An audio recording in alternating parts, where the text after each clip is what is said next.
some of our other stores. So, how is everybody tonight?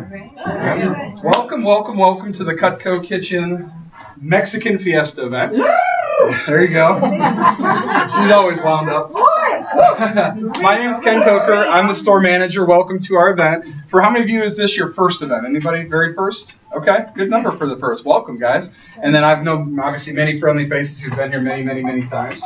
I'm the store manager here. Many of you guys have worked with me over the course of the last several years. I also want to introduce our staff real quick. In the back, we have Christina. Many of you also know her. She's been here for over a year and a half and is my right-hand person. Just got accepted into seminary school, so she's going to be taking on a new challenge in life, so congrats on that. We also have this lovely woman over here is my mother, the store mom you see on her name tag there.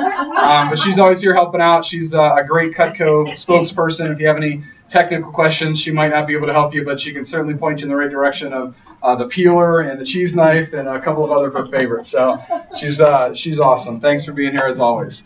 And then we've got a brand new chef that we're working with tonight, Ricardo. Ricardo's going to be doing the presentation tonight. This will be his first time with us. Ricardo actually works in student affairs at Wayne State University, but has been cooking for his family and friends for years and years. And you should get him alone for 5 minutes. He'll start showing you everything on his phone, and he's got some amazing pictures of stuff that he's done, and he cooks all kinds of different foods. So we're actually going to utilize him for several of our events coming up. Will be much more reliable than some of the other chefs that have bailed on us regularly. Those of you that have been around for a while can appreciate that. So thanks again, Ricardo, for being here. I want to highlight a couple of other cool things before we get into the meat and potatoes real quick. Some of our new products. How many of you guys have the new wine opener? Couple of you? Okay, this thing is awesome, and the more I use it, the more I fall in love with the thing. A couple of cool things about it, what they did is that's unique. Number one, it doesn't stick out the bottom. So it's not a hazard, the pointy thing sticking out the bottom as far as the corkscrew is concerned, which is nice, which also makes it nice to stand. So it just looks cool wherever you have it hanging around your house, and if you put it in a drawer, it's not, again, going to bite you when you reach your hand in there accidentally. Another cool thing that they did, most of these that are made like this have a bottle opener built into the top, and the problem with that is it puts a lot of torque on the stem and can bend it, and then a lot of times it'll get loose or fall apart, or it doesn't work smoothly anymore. This one, they built the bottle opener into the base right here. So this little lip, all you have to do on a beer bottle is hook it underneath, and it just pops it right up, but it doesn't hurt the mechanism or it doesn't ruin the thing. So again, we can guarantee this guy forever. Another really cool thing about it is the way that the corkscrew part of it is, instead of being an open curlicue, they actually made it as a screw.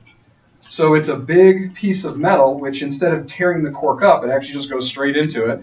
And then check out how the thing works. So you just put the little guy on there. It's going to go straight in. Now usually you stop right here. And this is how I used it the first couple times. I pulled it down, but because the stem's not very long, the cork was still halfway in the bottle. So I had to wiggle it out. It was kind of a pain. But you don't have to do that. If you just keep turning it, it pulls the whole thing out. And, you know what's even better? Watch this. If I turn it the other way, it comes off by itself. How cool is that? I just learned that yesterday. So it gets it right down to the bottom, and then you can just real easily turn the thing off. But because it's a screw, because this part is so thick, it threads it. So it just comes right on and comes right off. It's so easy to use. Isn't that sweet? So we have a bottle of wine we're going to give away at the end of the night to someone, some lucky guest. So that's the can opener, or the new wine opener, rather. We've had a can opener for years. A couple of other cool products that I'll highlight. We have a few left. I know many of you guys have the Temptations by Terra product. This is that, it's a coated ceramic bakeware. This stuff is awesome. How many of you guys have some of this, by the way? I know a good portion of the room has this stuff. And I was just talking with the chef, and he keeps talking about how he's like, this Temptation stuff is awesome. So this product is really, really, really amazing. It's actually a coated ceramic, so nothing sticks to it, even if you don't use sprays and butters. They're durable enough to use a hand mixer in, so you can prep in them, bake in them up to 500 degrees, so they're even broiler safe. And then obviously for serving, they're all beautiful. When you have leftovers, instead of pouring it into Tupperware, more things to clean, they all have a little snap-on lid, so you just put it right in the fridge. It's not going to seal it, so you don't want to keep it in this for weeks or anything, but overnight or for a couple days, it keeps it fine. And then they're microwave and dishwasher safe, so you can prep, bake, serve, store, reheat, reserve, whatever, with one thing to clean when it's all said and done, which is really, really nice. They have two, this is the set, it's a 20-piece set. It comes with 2 loaf pans this size. The loaf pans also come with the metal rack with handles on it, so when it's hot, you can move them around. They also have these 2 little glass trivets that can just store underneath. I use them as spoon rests when I have something I'm serving, spinach and artichoke dip or whatever, so I don't make a mess on the table. You can use them as little cheese plates if you want. Not great for your knives, but if you do it once in a while, it won't kill it. And then it comes with 4 of these ramekins, which are 1.5 quart. These are 10 ounces, I'm sorry.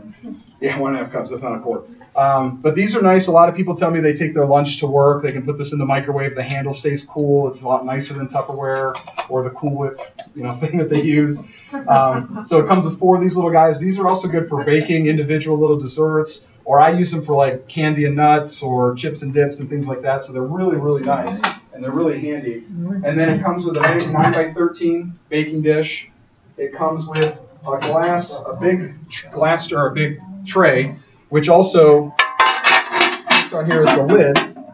So if you need a hard lid, or one of the cool things that I learned is you can fill the bottom with ice and then put the plate on top and then put a cheese or a fruit plate out, and when it's hot out, it'll keep it fresh longer. So another little practical thing, or you can use it as a cookie sheet. So the stuff is super cool. One of my favorite things about it also is the whole thing is really easy to use. It's really easy to store because it all stores inside itself. So the whole 20-piece set only takes up that much room in your pantry, which is really, really nice. We just got a couple of black. We ran out of black and blue a while ago. We have, I think, 2 blue and 2 black that we have. We only have 1 red set left.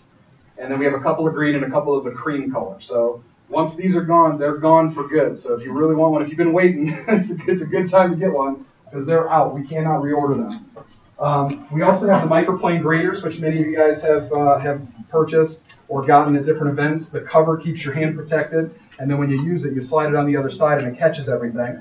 So really, really, really nice. There's 4 different routes you can choose from. And then we've got a variety of these Alden Millhouse spices, which many of you guys have, again, already started to purchase and love. They're amazing, amazing spices. There's 10 or 15 different ones we have. We've got some candles and some graters as well, or some salt and pepper mills. So just a bunch of really cool Cutco stuff, and then there's obviously a lot of non-Cutco stuff that you can get. All right. As far as offers for tonight, and then we'll get into the demo stuff, this is every other year, this is the time of year that is very exciting and also somewhat, trepidatious, because we have a price increase coming in 2 weeks. April 19th, or August 19th, rather. The good thing is they let us know what we're doing, so we can warn you if you have things that you want. But the other cool thing that they did for tonight only is all the sales ended on August 3rd. So many of you guys were in here and we let you know, hey, the sales are ending, or you see it online, you get the emails, right? No corporate sales are going on right now. However, for tonight, they allowed us to bring back the previous sale. So we have buy 3, get the 4th free for tonight only. And again, once it's over, it's done. They're going to take it out of the system tomorrow, so we won't be able to do it. And then we've got the sets are 20 to 25% off. And these are the current prices. So again, next time they're on sale, they're going to be on sale from a higher price point. So if you have a set that you've been waiting to get, waiting for a sale or a discount, this is the last chance to do it, because as of tomorrow, all of those discount codes come out of our system. They've already been out of the corporate system. If you go online, you can't get any discounts right now. So they left them in our system because of this event tonight. But as of tomorrow, they're gone. There's also 2 individual sets. So if you don't need a big set, they've got a couple of our most popular individual gift sets on sale. One is the Entertainer Pack. The Entertainer Pack has all the soft grip cheese knife, the ice cream scoop, the vegetable peeler, and the pizza cutter. So it's the gadget pack. That's on sale at $35 off. Normally $198. It's on sale right now for $163. And then the Kitchen Classics comes with the trimmer. It comes with the Petite Chef, and it comes with the paring knife, the regular paring knife. So 3 of our most popular individual items. That set is on sale. Normally it's $247. That one's $50 off for $197. And again, that's the last chance you'll be able to get those particular prices. All right. Now, many of you guys have been around for a while, and a lot of these events we cover some basic Cutco technical stuff.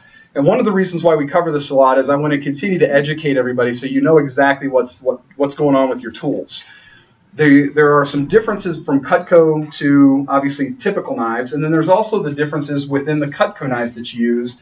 One of our big philosophies, you want to use the right tool for the right job, for ease of use, for safety, for just overall practicality. It's easier and all that good stuff. So a couple of quick things I want to cover with you first, as far as just the difference between the tools that you're using. There are typically two different types of edges that you'll find on a regular non-Cutco knife. You'll have a straight edge, and then you'll have a serrated edge. And then there's Cutco's unique serrated edge, which I'll break down in a moment. But a straight edge is just a straight, clean edge that has no teeth. It's like a razor blade. You want it to cut through, and the sharper it is, the safer it is. So I say that all the time, and people always look at me like I'm crazy, or at least some people do. Does anybody know why a sharper knife is safer? Because you don't have to use any pressure. Because you have a lot more control. Yep, it's like driving 10 miles an hour instead of driving 70. If I'm driving 10, I can stop whenever the heck I want. I got total control. I can turn, I can stop, I can speed up, I can do whatever. But if I'm driving 70, I have a whole different issue if something happens in front of my car.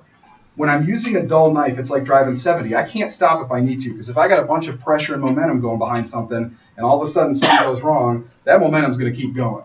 But if I'm just moving the knife and letting the tool do the work instead of me, I have 100% control. So the sharper the knife is, the more precision I have, the more control I have, the less likely I am to hurt myself.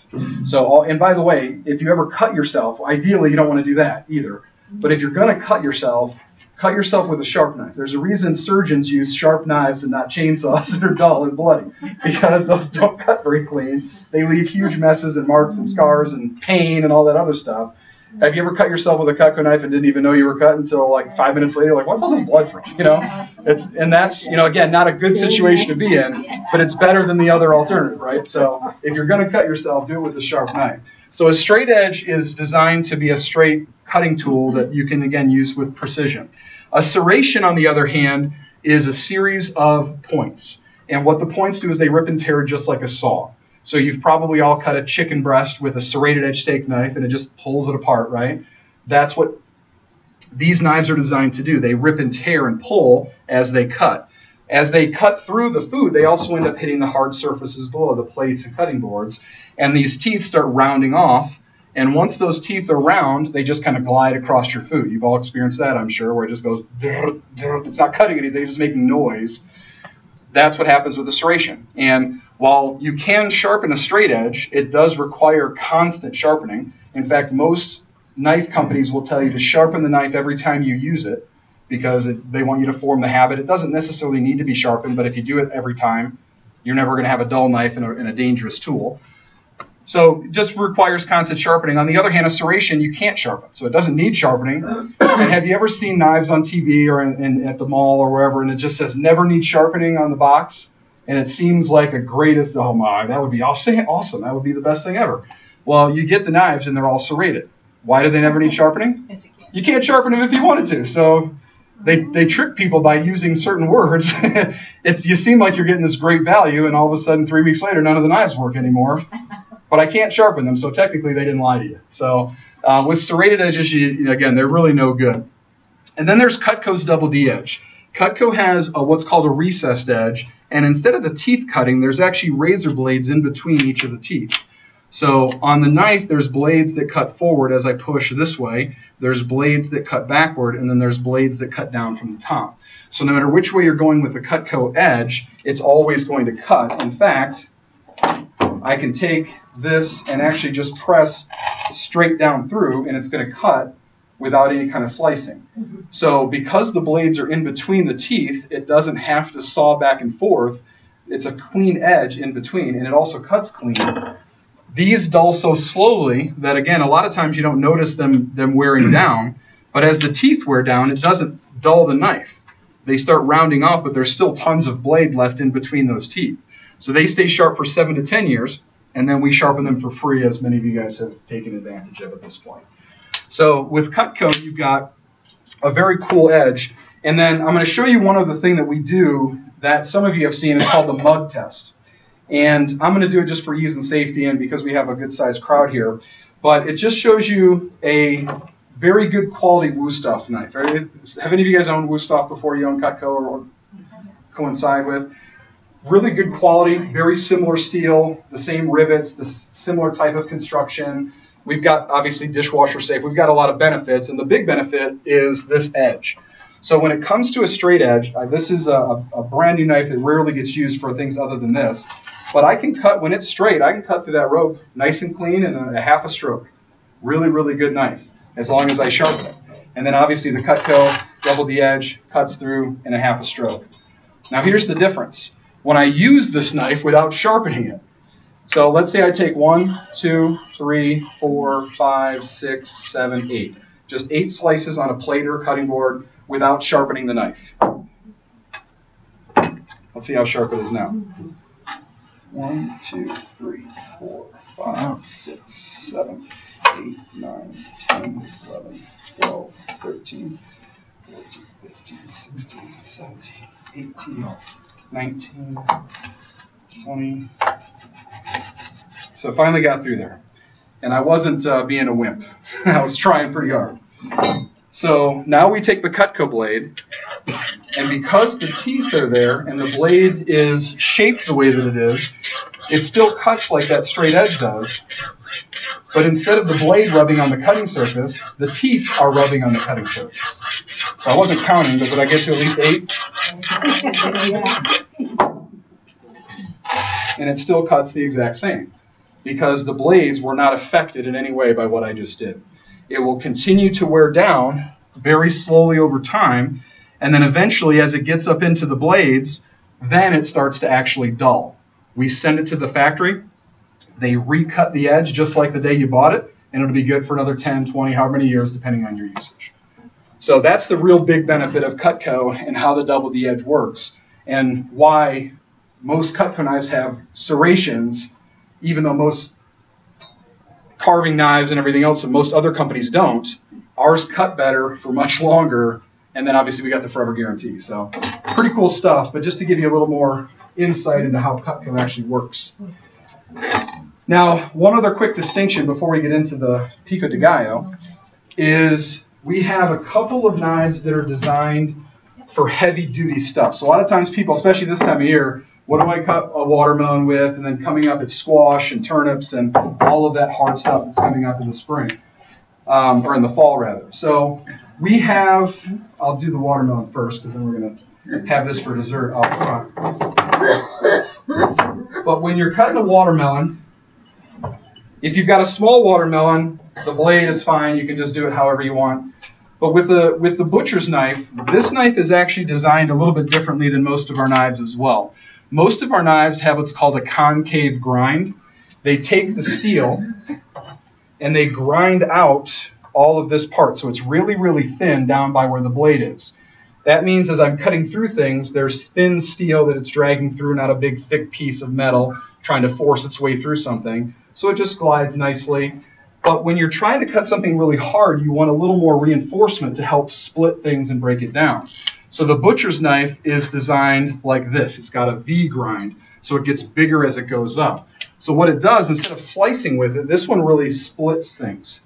So when I'm cutting a watermelon, especially if it's something that's this big, I'll just stab it down the middle and then just roll it. And you can see, I don't know if you can see, but you can see it splitting it. It's not slicing it. It's actually just splitting it in half. And that's what this tool is designed to do. It makes it nice and easy to break things down. Yeah, that smells so good.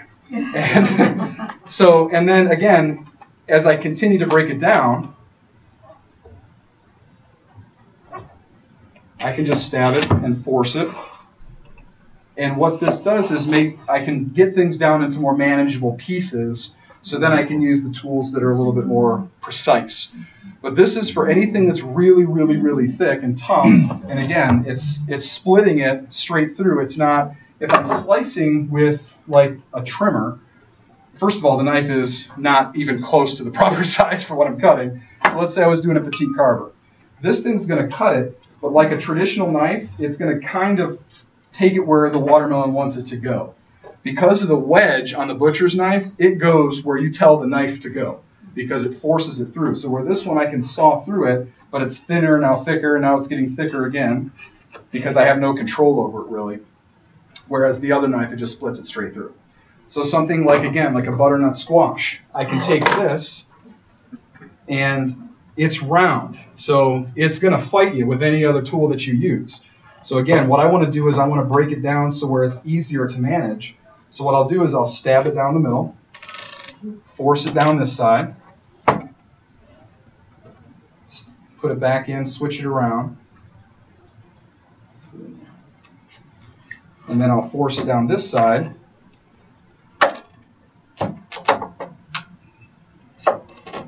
And now I can lay it like this. Oh, thank God, now I can work with this thing, right? So now I can just force it through. I can do all kinds of stuff now because it's not rolling around and fighting me. So this is a tool that's designed as a heavy-duty tool to kind of break things down. It's not one that you use every day, at least most people don't, but it's really, really nice to have for any of these really big, tough jobs that you've got, because it's the safest one to use to break everything down. So just a difference of the slicing knives versus the splitting knives, a little thing to highlight there for you too. Okay, let's see. Is there anything else I need to cover, or should we bring the chef up and get him going? Okay, let's get Ricardo up here. Again, Ricardo's done a great job thus far. I look forward to, obviously, what'd you think of the guac, by the way? That's one of his specialties. Pretty good stuff. The pico de gallo is good too. I had a bite of that. I'm going to taste some of the guac before he leaves.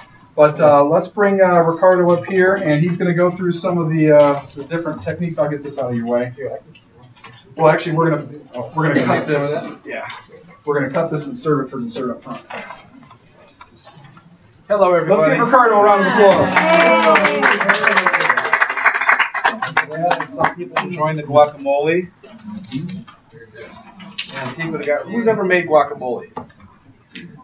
What's the toughest thing about making guacamole? I went to 4 different stores yesterday looking for avocados that were just, beyond that, not much to it. People talk about guacamole. This one, I'm going to show you how to do guacamole, some of the pico de gallo, and then we're going to talk about the tacos that you're going to get in just a little bit. Ken said I'm new here, and everybody's got a story. I'm second generation Cutco user. I found Ken about 1.5 years ago, fell in love with the fact that he had a store. My family has had Cutco. My parents bought Cutco products when I started cooking when I was 5, was cooking for other people by the time I was 10. And so when I found he had a store here, I called my mother, who's now in Alabama, retired, and said, you know, those Cutco knives you always wanted me to ship them up. And so about half of my set now are knives that are 45 years old. So when they talk about the lifetime guarantee, it's for real. And they sharpen them. I've got Petite Chef. The butcher that Ken was just talking about, I use it for watermelon. I also use it to break down pork, chicken, big pieces of raw meat. When you've got the carvers for cooked meat, for anything though, if you're used to working with big meat, this is a great thing to have because it's better. Cleavers are good, but I use this more often than I would use a cleaver.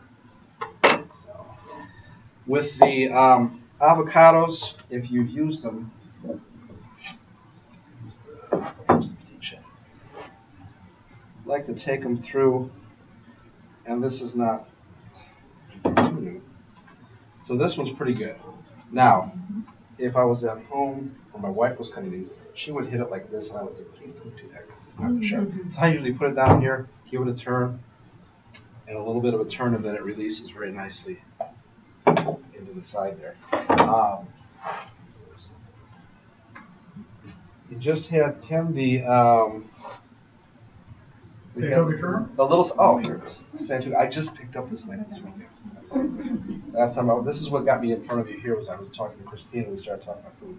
So the big knife is good, but for fine work, I score these a couple times.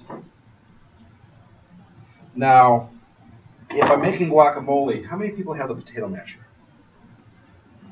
Do we have that? Oh, I do. Oh, let me go grab it. Oh, yeah, he's going to bring it back. This thing is for potatoes. So I would usually just scoop this out. Don't have a spoon up here. I'll grab one in a minute. But you can use this with that little scoring. You can use these for a garnish in cubes, for salads, or even if you're making guacamole. A lot of times when you're watching, you scoop the whole thing out. This makes it fast. I'll show you in a minute how that works. Has anybody used the heavy slicer? The Hardy slicer? This is one that I just picked up too. The weight on this, you've got, if you haven't picked this up, try it tonight. It's great. I can use my chef's knife for onions. I use a Santuco for onions, but this is nice because it's got that special edge and it's got some nice weight to it.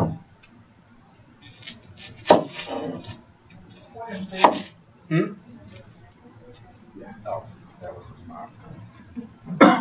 There you go. Oh, thank you. There's a spoon and a masher.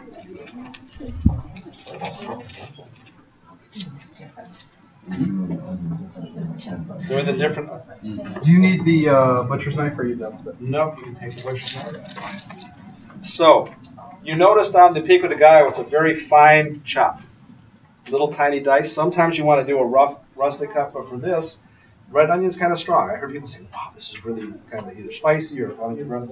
So, utilizing this, what's nice with as sharp as there, you have slices this way, and again, as Ken was saying, because these knives cut for you, you don't have to press, you can really just guide them. You take it to where you're comfortable, and then do a little half slice, depending on how big your onion is, you can put a couple in here, and then this is where the control comes from, you just slide down, and I've got as small a dice as you want. You guys all critiquing him because it's different than what I do? Yeah. That's effective, though. So, you've got that. You can finish it off on the end, just chop it up. But it's there, a couple of cuts. You can make it very small. And then, I'm going to make some. I'm glad you have an extra onion up here because we're also going to make some of this. And Christina suggested that somebody might be able to take some of this home. Yep, whatever you make, we'll raffle off at the end. We got a bottle of wine. We'll have a couple of dishes to give away.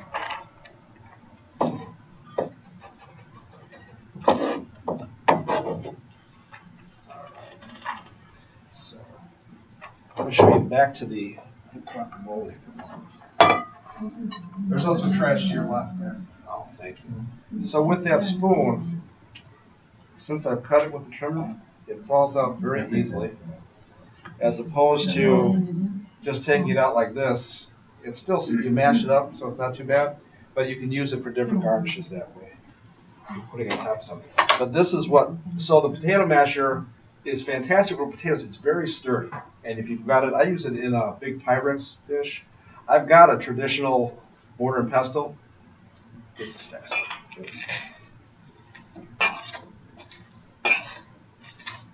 Potato masher is cool because it's an old style potato masher. Yep. A lot of them have that S shape and they don't work very well. They're pretty sturdy. It comes through, and just in those couple strokes, you've got a really nice portion. And then if you like the flavor, I don't have it with me now. So what do you put in your guacamole? I heard somebody asking if there was sour cream in it. A lot of times when you go to restaurants, they put sour cream in because it extends it. Avocados are pretty expensive for commercial places, so you'll find a lot of times they'll put lettuce in it. They'll put other stuff in it.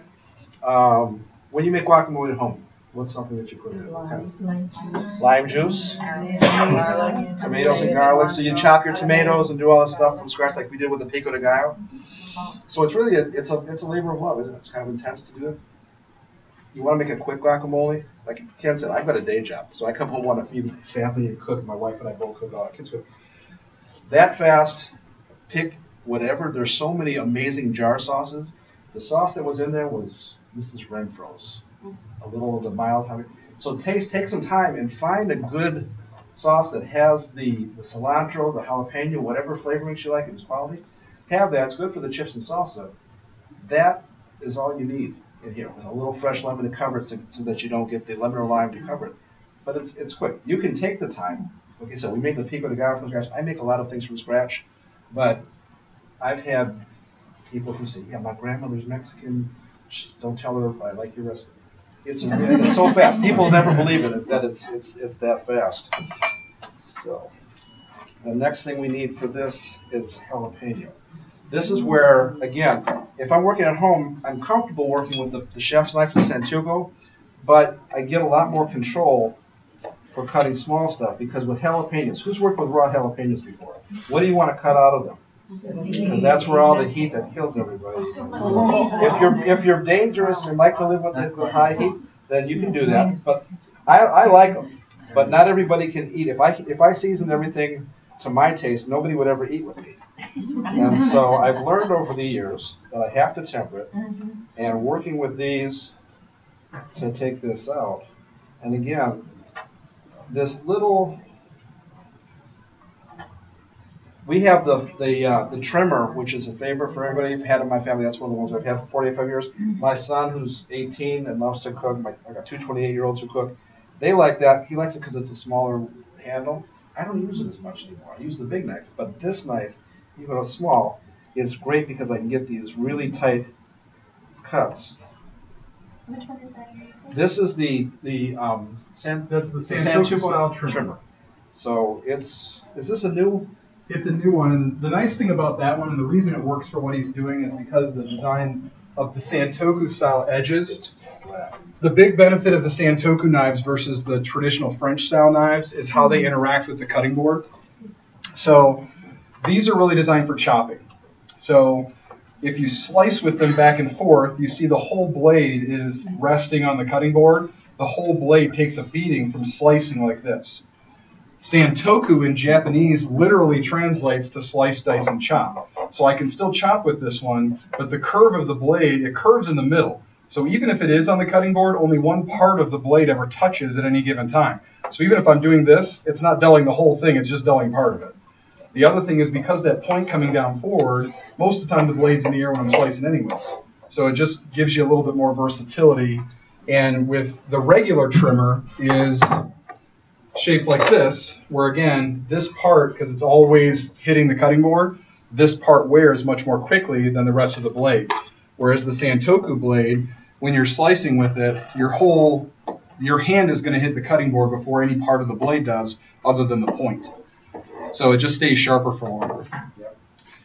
So you get, again, with jalapeno, if you're serving this, not everybody likes it, but there were, in what you had, there were 4 jalapenos mixed in there.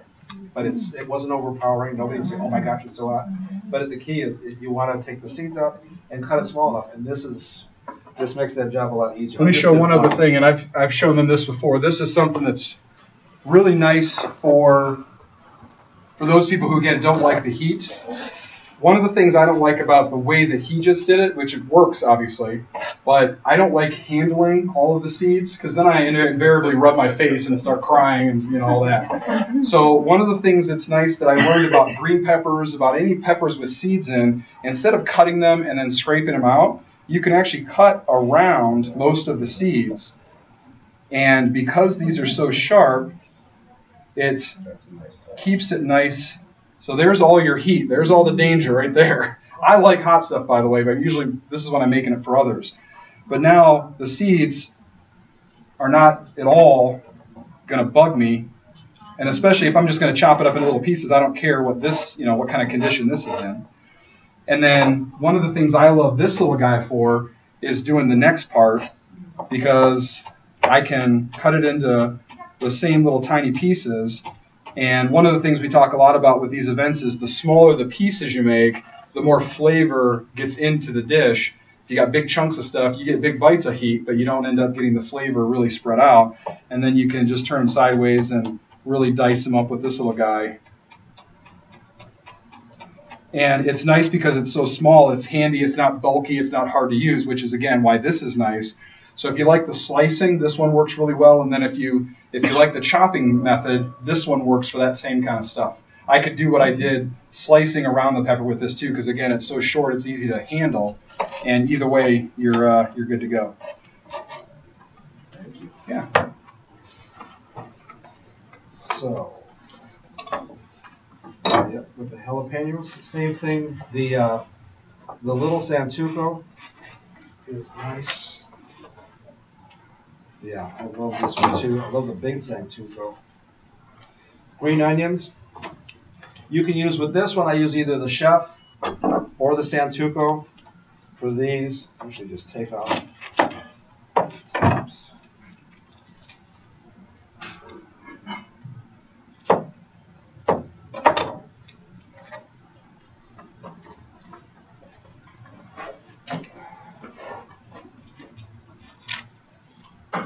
I usually rinse these before I take them apart.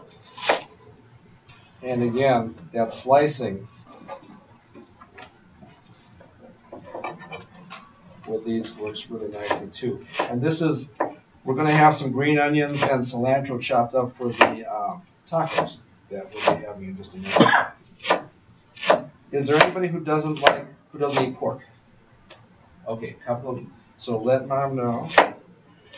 And we've got chicken and carnitas. Carnitas is little meat. So twice cooked pork, slow cooked, and then sauteed. You like that? That's I used good. to love it.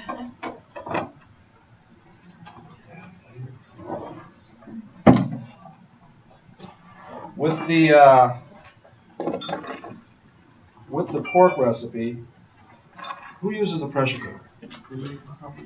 So this recipe is, you can use it in a slow cooker if you're comfortable with a slow cooker. If you're comfortable with a pressure cooker though, we use some of the Mexican beer like we have here, some Dos Equis, some onions, some seasoning that you want, some different chili seasonings, taco seasonings, something that you want. Put that in, let it cook down for about 20 or 30 minutes. It gets nice and soft. Take the meat out. I reduce the liquid down and let the meat, you can do it right then or you can let the meat cool overnight. You've got big chunks and they're very tender. The next day, break it up, put it back in the pan, saute it with some onions, season it how you like, and that's the stuffing that you'll have. Tomatoes. Now, Ken, we've got a couple, there's different ways. I've been playing with the knives. I usually, again, would use, for a tomato, would use either my chef or my Santoku. I tried this, trying for comparisons. One of the things that I liked with it, and we'll see because that's a new knife for me, is that with the tender flesh of the tomato, it cuts through, and I had a good sense of control because with these, again, I used a fairly small dice for that, so I gave a 1/2 slice through here. And it's gentle, so you're not, if the tomatoes, if you're using a knife that's not sharp, you're going to smash the tomato. And you got to, but see, it holds its shape. And then I get it with a really light cut. I'm not even pushing on the blade. It's just going through. And you get that beautiful dice for the pico. So your tomatoes, because these are really juicy tomatoes. If you've got a firm tomato, it's not a problem. But if you've got one that's ripe and has a lot of juice, it's there. Were you asking me my thoughts? Yeah. So with between the Hardy slicer, I know it's great. This was great for onions. It's good for other things. What's the Cutco? The Hardy slicer, just so you guys know, this is pretty heavy. So how many of you guys have one of these? I know a lot of people do because we sell a lot of them. Not very many in this room. Okay. We sell a ton of these. They're nice and heavy. So I've had people tell me that they've disjoined a whole turkey with this, and you just touch pieces and it just falls apart and just goes right through.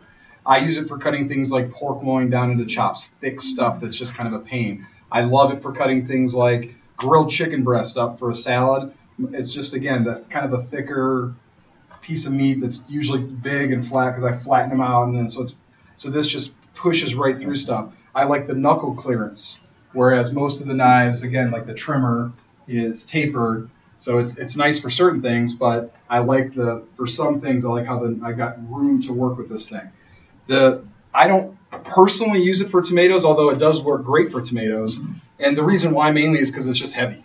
Yeah. So I tend to use more of the chopping knives. I like the Santoku knife a lot of the times, the petite Santoku. So if I'm cutting a tomato, I usually don't cut it like I cut an onion like he does, but although that works great, I never even thought about doing a tomato like that. For a small dice, yeah. Normally, other things I wouldn't use that for. So the nice thing about the Santoku knife, again, I can drag it, and that tip keeps the blade up in the air.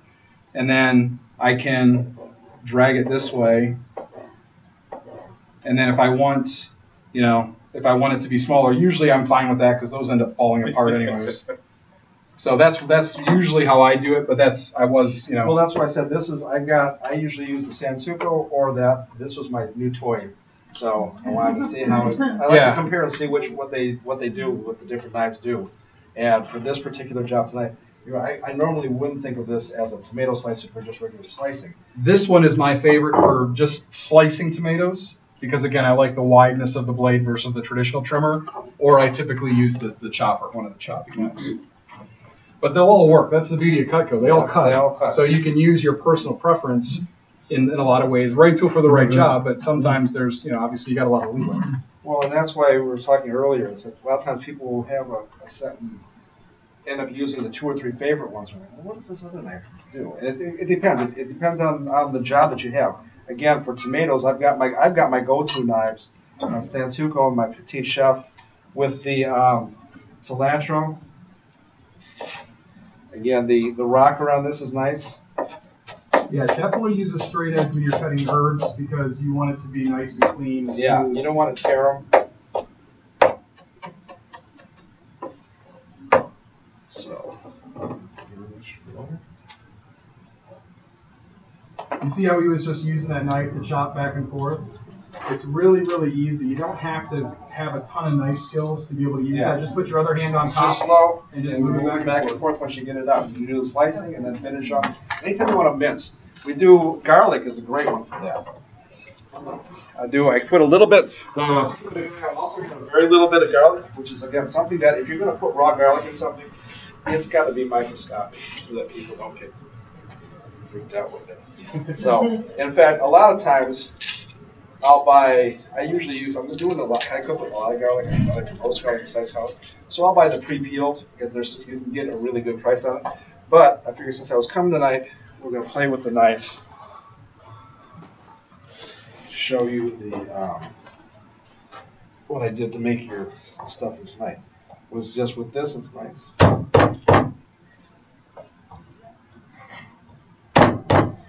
Get the pieces out. If I'm gonna slice garlic, and you can do it with the small knives, it's good. But if I'm just crushing it, I'm wanting small pieces to come out. Just break it.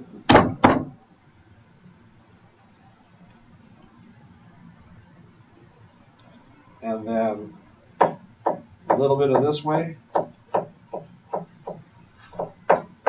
And then I come across, and that rocker is really good with these, but you can do this with the Santoku as well.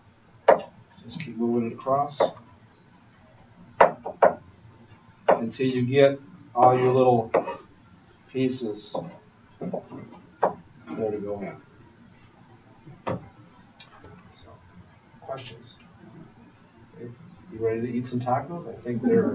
Looks like Christine's got them set up. We're just about ready. Not ready quite. Not quite ready yet. Well, let me tell you. So what we've got back there again. There's the carnitas. It's a roasted pork butt with onions, beer cooked down slowly, different seasonings. The chicken is chicken thighs, boneless, skinless thighs. Which again, I use the butcher for both of those to break them down. It works amazingly well. If you don't like to handle, if you're cooking with chicken and sometimes you don't want to handle the raw meat that much, the knife is so nice that you can use the small tongs and just when you've got those pieces, whether it's breasts, a lot of times I'll split I'll take the boneless breasts and split them and then cut them across. It works fine, so you don't even need to use another hand for that because the knives are so low. So we've got the chicken with onions. There's a little bit of cilantro, a little bit of the pico de gallo from the chips, and green onions on each of those. You can scoop some guacamole on it if you like. The light tray and the ones on these little plates are pork. The 2 black trays are chicken. So, Chicken, pork. Ken, are you free to help Come on back yourselves? and help yourselves. Looks like the sangria got devoured. That must have been good. There's plenty of water left, and there's still a few beers left. Anybody who wants more to drink. There's chicken on the black trays and pork on the lighter tray and the Yeah, the recipe. trays. Yes. I'll when everybody sits back down and is eating, I'll go over what's what. Because basically, it's the first taco recipe. He just used a pork instead of a. Yes, the recipe is a brisket, and brisket works great too. So I wanted to switch it up a little bit with the. Yeah, that's one of the reasons why we wanted to do that, to show you can put anything in there. It's all going to be good. Because usually if it was beef, I think, oh, I can only use beef. No. The nice thing with the pork is it's very the pork and the turkey thighs, as opposed to a breast meat, is it's something that you can cook down and it doesn't become, if you cook down breast meat, it can be liquid but dry tasting. Breast meat, thigh meat doesn't do that. It stays tender all the way through, and it retains that. And so does the pork. The pork keeps that because a little bit of different fat content in it. The fat renders out. In fact, I take my refrigerator, I take any fat off. What did you expect? But You're only teaching me how to work. The meat and the That's a paper one. yeah, try it. Let me see what you like.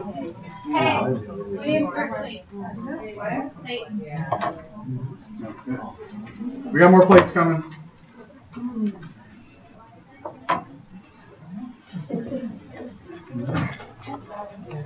Grab my chef's hat. Yes, ma'am. Yes.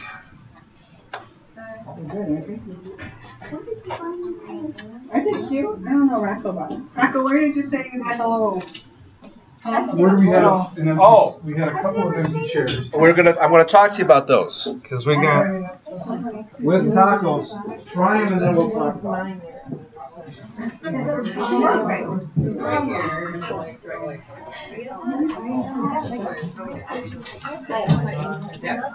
You like those?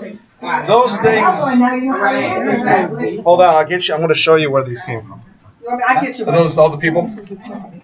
Thank you. Thank you.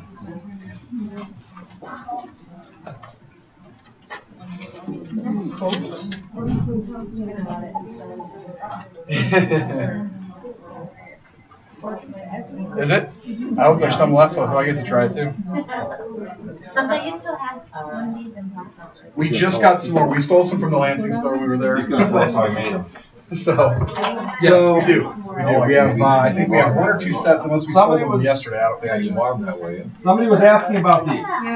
So, these are Old El Paso. Now, they've had, I was showing Kat, they've had the larger version. So if you're at home, this container holds 8, typically a larger portion. So it's a larger boat. They just came out with these minis recently, and it was great for tonight. I make these for family and for entertaining at home with the larger one, because people can enjoy one or two of those. And you can do taco bars or some kind of a bar where they do them. They can make their own things. You put your toppings out, and they're versatile too, because you don't have to use them just for Mexican. I do a lot of Asian cooking. I did a braised pork belly with hoisin sauce, and again with some cilantro. It's really, so you get the crisp, braise the pork belly down, get the crisp topping, and then put that in with these. It's beautiful. It's just on the, if you go to any market in the Mexican food section, they have them as kits and with this stuff. Just buy the individual pieces because you can put your any supermarket. Meijer, Kroger, Bush's, all of them have them. Is this complete? No. Because I didn't put some more tomato in there. I'll say if you've got, if there's some extra. Oh, okay. That might be. Yeah, usually we give this away, but we can give whatever. Yeah, because I've got, I don't remember the salsa. Okay. So that's fine. Don't worry about it. We can give away something else. We have at least a bottle of wine. Well, your mom was actually with the meat. These are delicious. Thank you. Thank you. Really good. And the chicken. You had the chicken? Let me see what we got. Thank you. So, yeah, and again, the recipe you have is for a brisket, and that's fine. You can do it and soak. Brisket, you've got to be much more gentle. You want to cook the brisket slowly so you don't lose all the good marbling of the fat. Otherwise, it'll be dry meat. So with the brisket, you have to go really slowly. When I was talking about using it in a pressure cooker, this, again, becomes that fast at night. You don't have to spend all day slow cooking or tending to get that same piece. A lot of the cooking I do is trying to help friends and colleagues who are working, are comfortable in the kitchen, cooking for their families for years, want to stretch a little bit to be able to take it to that next level where people go, oh, wow, where did you get this? Who made this for you? Without spending 2 days for one evening's meal to prepare it. These are the types of things. So I cook a lot of things from scratch, but I've also had enough credibility with my friends, family, and I've cooked for 120 students. I used to cook for my students. And so I'll take the right jarred product and mix it in with my fresh ingredients. Once you get comfortable with what there's so many amazing ingredients now, if you know what you're comfortable with, you can cut that preparation time down so that you'll do this once or twice a week. And my family gets mad when I don't cook now. So. This is delicious. Yeah, it really is very good. Yeah, the prep time on this, again, this was for the pork. And while the nice thing is you can make both of these.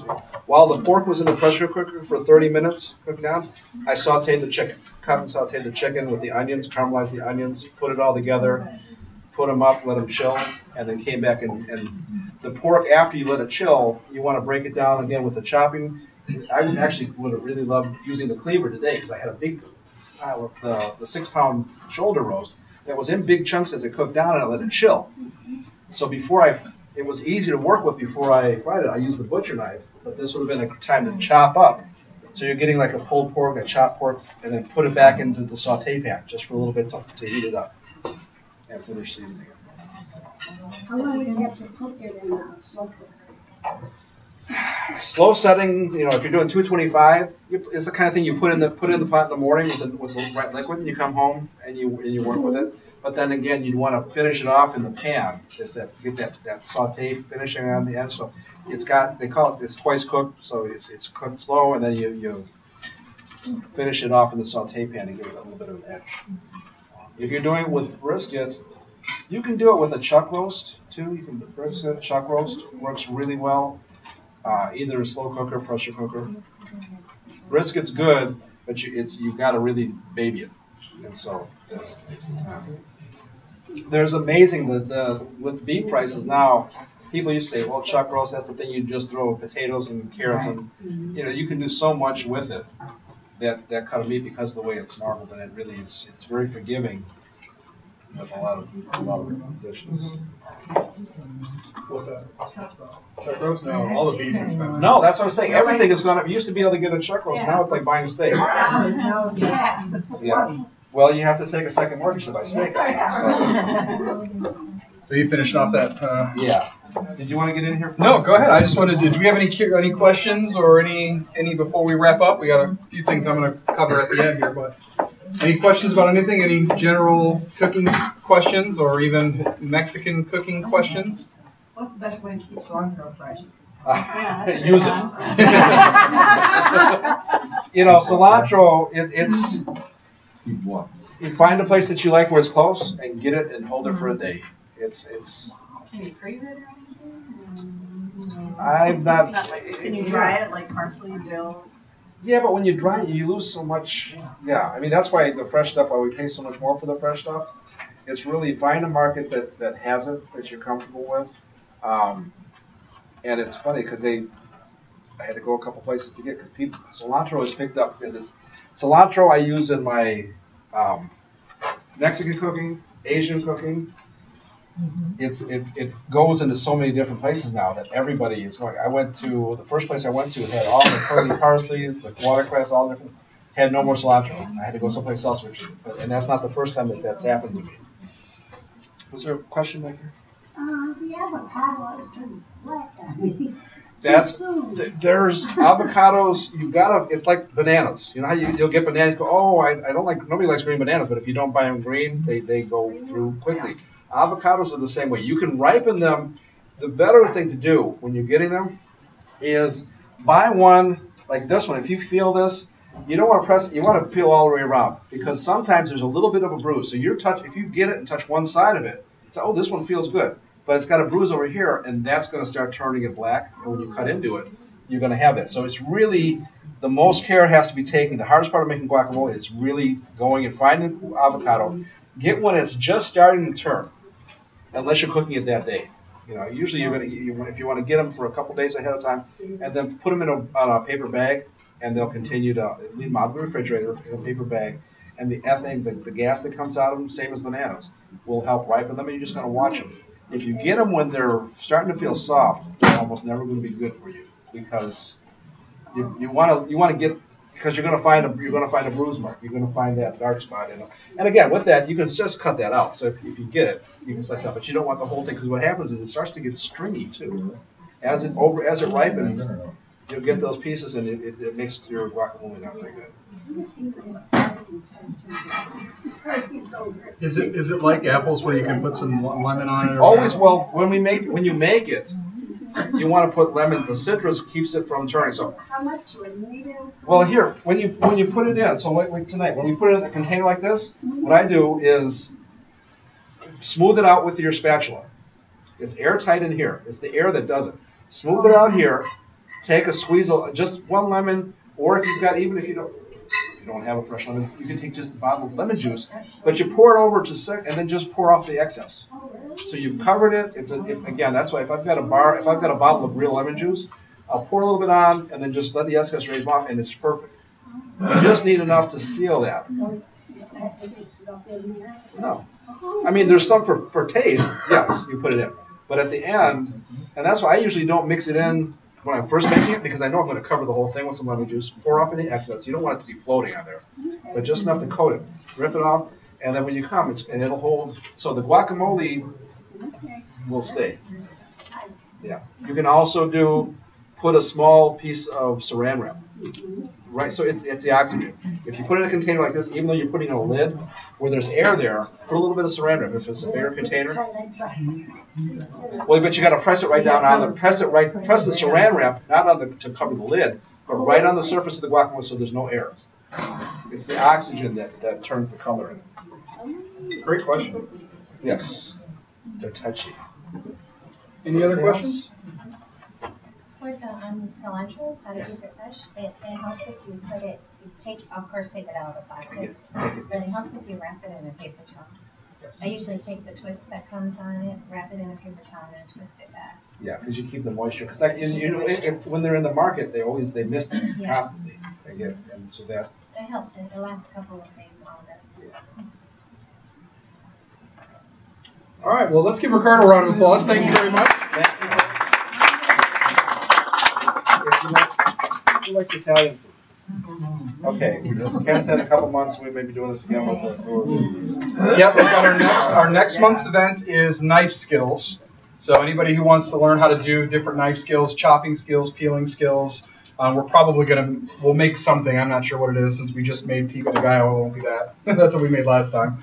But we'll make something fun. And then in October, we are doing Italian cooking. And we're going to have Chef back for that one as well. A couple quick final things here. One thing is all of you guys in the packet of things, let's review those things you've got. We have, I was going to have Chef go through how to build the perfect taco, but this is just a cool little diagram that talks about all the different types of things that you can put into something. Yvonne was just mentioning as we were talking about the recipes, she always, if it says beef, she uses beef because you never know. Well, one of the cool things about a lot of foods, and Mexican foods, one of them, you can put any kind of protein in there. It's going to taste good if you like it. So you can make fish tacos, you can make pork tacos, you can make anything pretty much. Lamb tacos. If you want,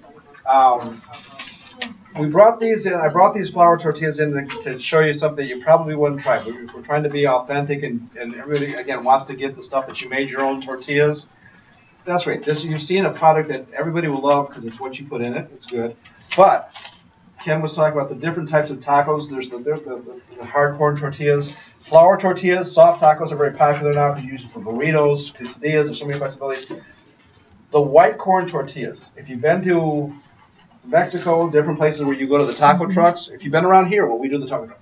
The different types of white corn. Now, not all of these are the same. You want to taste them because some of them are a little sweeter, some of them are a little plain.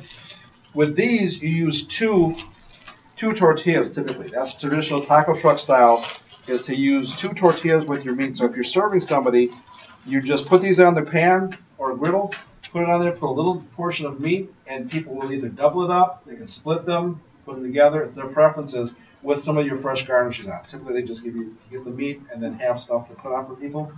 These are great. What's fun with these, if you've got more than you needed when you ended up, the next day, you can chop them and they make great chips. How do you get them to not split on you? Oh, Like you're doing enchiladas or? oh, well, it's with enchiladas. It's just it's very working delicately with them, getting them in, and then they're soft and cheese over, so they're got to get into the pan gently. That's a lot of labor out there. But with these, try the different ones out there. They're not all the same. Corn ones, flour is pretty much flour. It doesn't matter who you get. The corn you really want, they have very different flavor characteristics for the white corn tortillas. So take a little time to explore, compare them, and then find one that you like. So these are great. You don't have to. These are great for convenience if you're entertaining, because people can work with them, they can hold them. But if you're at home, these are really taste wonderful. Great advice. So this little thing is how to build different kinds of tacos. So just a fun little diagram you can play with when you get home, all kinds of different stuff, from goat meat to chorizo to all kinds of fun stuff. And then on the back of that is the sangria recipe that we use. So if you like that recipe, you got to take home with you. I see a lot of smiles. That was good. The fresh fruit is the key. And then the best part of it is when you eat the fruit afterwards. Actually, that's the part that gets you messed up, because you don't know that's going to hit you. That hits you like a half an hour later. And then we gave you 8 recipes for the event tonight. We've got 2 of them that we made. So we've got the chicken shooters, which is a really cool little thing. I can't wait to make that little appetizer. We've got pulled pork nachos, tomatillo salsa, and then we've got the pico de gallo, which was one of the ones that we made here. And then on the back side, we got the shredded beef with lime and avocado. That was the taco that he made, but he did it with chicken and pork, so you had a couple different options. If you like the beef, you can do that. But again, we wanted to show you different stuff. This red chili and pork stew is another one that I cannot wait to make. It's an authentic stew that works, that again, just has all the Mexican flavors as you go through there. They got masa cakes, which is used basically gordita shells. And then we got potato tacos, which is another one. These are deep fried. So it shows you how to make them and then fry them. And again, just a variety of different authentic Mexican dishes that are fairly simple. Most of them have a decent amount of ingredients, but they're really easy recipes to make, which is one. It's all about the flavor. The more stuff you have in it, the more bold flavors are going to be there. So. And then the last couple things, we've got the feedback form. I know you guys, again, I say this every time, we appreciate your feedback, but we also need your feedback. So even if you filled it out 100 times, please fill it out 101, because we really appreciate it. And then again, the Mexican food, we've never done Mexican. That came out of the ideas that you guys have given us. We did fish a couple months ago. We've got Italian cooking, which again came out of the feedback. So we're listening to the feedback, whatever you guys want. It won't happen necessarily immediately, so you got to keep coming back. But we're definitely listening, and we're going to give you guys what you want to hear. And then the last thing that's in the little packet is we're doing special private events that we do here at the Cutco store, kind of like this, or Knife Skills, but we're doing them for charity. We just did one for ALS, and we had a charity event. We raised a bunch of money. We gave 20% back of our sales back to the charity, which was really nice. We've done Alzheimer's. We've done a variety of different things. Arthritis we've done. So if you guys have any charities that you know are looking for more things to do, let us know. Get in touch with me, and we'll talk about it. We're also just doing private events. If we just want at least 10 people here so we can be worth our while and obviously be worth yours.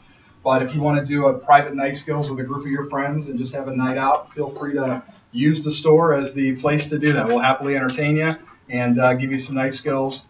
We've had different ladies groups, book groups. We've got all kinds of crazy groups that have done different events, and it doesn't really matter what it is. Everybody eats, so it doesn't matter what the group is. We'll have some fun and feed you a little bit. So those are some things. If you guys are interested, just let me know, and we can start the process of talking about that. So we love doing these events. They're super fun, and obviously, we love hanging out with you guys. So the feedback forms would be great. I'm going to run real quickly. Did you have something else you want to add? If they're good feedback, just to give you a sense of what you might want to request, I can't work with shellfish, so it's good that Ken did the lobster for you. But I do sushi with different types of sea fish, salmon, tunas, all kinds of sushi platters. A lot of knife skills with that. A Middle Eastern food would be a theme that at some point. So if those are things that you like, those are the things that I do, as well as the Italian. And so pretty much anything that you might like. Be adventurous. If there's a theme, a type of food, ethnic food that you want to do from around the world, let them know. If there's enough of you to do it, we can talk.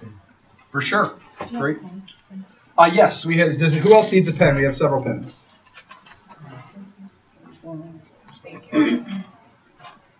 Anybody else need a pen?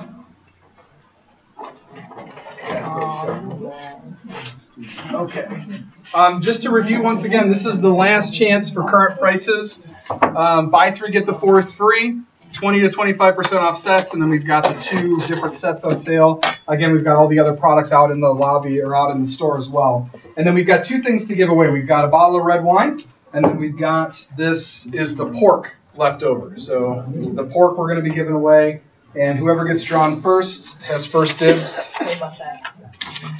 Oh, yeah, we got 3. So we got the pico de gallo. I forgot he finished that off. All right, so the first winner is Larry and Ginny. You get your first pick. So do you want the pork, do you want the salsa, or do you want the vino? You want the wine? All right, so the wine is off the table. Wait, you're fighting. I have a feeling they're going with the wine. That's what she wants. She's going to win. Okay. Who's next? Is the wine good? All right. Number 2. Gloria. Would you like the pico or the pork? Pork? All right. So you can come and get that if you'd like. And then the third winner, Joy. Joy gets the pico. All right. Well, feedback forms you guys can either bring up and hand us to us in the store, or you can actually bring them to us and hand us to them in the store. I'm going to go up there.